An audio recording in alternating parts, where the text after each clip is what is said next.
సామెతల గ్రంథము 30వ అధ్యాయము 26వ వచనాన్ని మనం చూసినట్లయితే ఆడ చిన్న కుందేలు గురించి రాయబడింది. చిన్న కుందేలు బలం లేని జీవులైనప్పటికీ అవి పేటు సందులలో నివాసములు ఏర్పాటు చేసుకుంటాయని మనము సామెతల గ్రంథము 30వ అధ్యాయంలో మనం చూడగలం. చూడండి, చిన్న కుందేలు అది బలము లేదు, బలహీనంగా ఉన్నప్పటికీ కూడా దానికి ఎంతో ముందు జాగ్రత్త ఉందని చెప్పొచ్చు.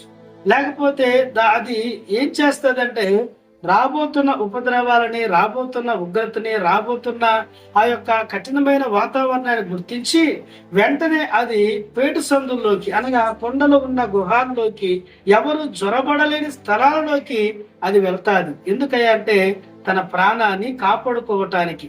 కాబట్టి ఈ చిన్న కుందేలు నుంచి మనం ఏం నేర్చుకోగలమంటే ప్రమాదాలను గుర్తించటం, అపాయాలను గుర్తించటం, అవరోధాలను గుర్తించటం, ఆటంకాలను గుర్తించటం, ఆపత్కాలాన్ని గుర్తించటం, శత్రువు యొక్క పన్నాగాలను గుర్తించటం. అందుకే పౌలు అంటాడు కదా, అపవాది తంత్రములు మీరు ఎరగని వారు కాదు అంటాడు.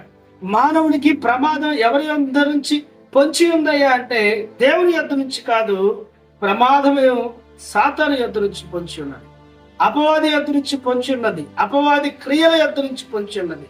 అందుకే మీరు అపవాది తంత్రమును ఎరుగున వారు కాదని చెప్తూ యోహాను అంటాడు, యవనస్తున్నారా మీరు అపవాదిని జయించి ఉన్నారని చెప్తూ వచ్చాడు.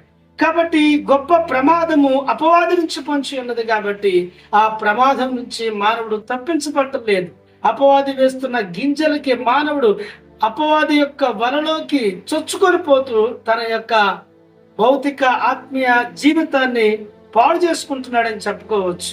కాబట్టి మానవ జీవితానికి గొప్ప ప్రమాదం ఉన్నది. ఆ ప్రమాదం ఏంటిది అంటే అపవాది క్రియలే, సాతాను యొక్క తంత్రాలు, సాతాను యొక్క కుతంత్రాలు, సాతాను యొక్క ఆలోచనలు ప్రమాదకరమైనవి. వాటికి ఎవరైతే లోబడతారో వాళ్ళు ప్రమాదంలో పడిపోతారు. మానవుడికి ప్రమాదకరమైన ఏంటి అంటే పాపమే. పాపం మానవుని జీవితాన్ని ఏలబడి చేస్తుంది. పాపం మానవుడి జీవితాన్ని నడిపిస్తుంది. పాపం మానవుడి జీవితాన్ని కృషించిపోయేటట్టు చేస్తుంది. పాపం మానవుడి జీవితాన్ని పతనం చేస్తూ నిత్య నరకానికి తీసుకెళ్తుంది. కాబట్టి కుందేలు ఎలా ప్రమాదాలు గుర్తించి గుహల్లోకి, కొండల్లోకి, జ్వరపడిన స్థలాల్లోకి వెళుతుందో, మానవుడు కూడా అపవాది యొక్క తంత్రాలను గుర్తించి తప్పించుకోవాలని దేవుడు కోరుకుంటున్నాడు. పాపం యొక్క బలాన్ని గుర్తించి తప్పించుకోవాలని దేవుడు కోరుకుంటూ ఉన్నాడు. సాతాను యొక్క ప్రమాదాల నుంచి, దుష్టుల యొక్క ప్రమాదాల నుంచి, పాపం యొక్క ప్రమాదం నుంచి, నరకము యొక్క ప్రమాదాల నుంచి మనం తప్పించబడతాం. కుందేలు దగ్గర నుంచి మనం ఇదే నేర్చుకోగలం. దేవుని నామానికి మహిమ కలుగును.